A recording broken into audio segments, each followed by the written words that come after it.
Really hard to forget the devastating massive fire which ripped right through structures of the old Bethlehem Steel plant complex back in November of 2016. But is anything really in the works, anything at all, to replace the damaged frame that was left behind there? Channel 2's Ron Plants checked with Lackawanna city officials today and sought information from the owners. It dominated the skyline and took 4 days to control. The blaze from over 5 years ago, which gutted some of the industrial buildings of the old steel plant property, and now, here again, what is left behind. Some of the charred steel skeletons still visible, even as Erie County in the city tries to push economic revitalization on the other side of Route 5.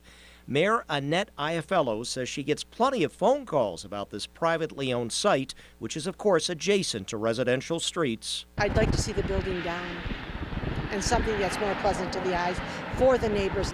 What realistically can the city do to try to spur something happening there with that property? We could try to monitor the progress of the cleanup and what goes there, but like you said, we really can't do too much because it is under private ownership. But we want to make sure that the property complements what's happening across the street at Commerce Park. So we'll try to stay on top of it the best we can.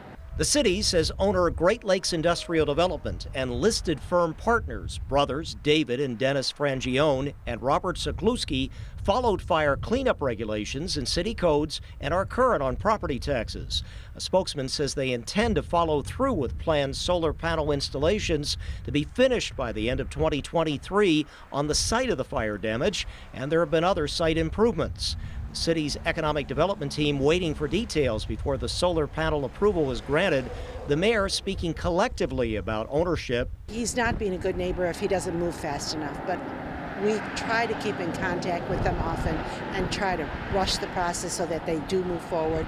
Like I said, I'm hoping that that building comes down that is an eyesore. Meanwhile, a negligence lawsuit disputed by the firm is proceeding against Great Lakes Industrial on behalf of families who claim they were injured by the thick smoke and had property damage. Ron Plants, Channel 2 News.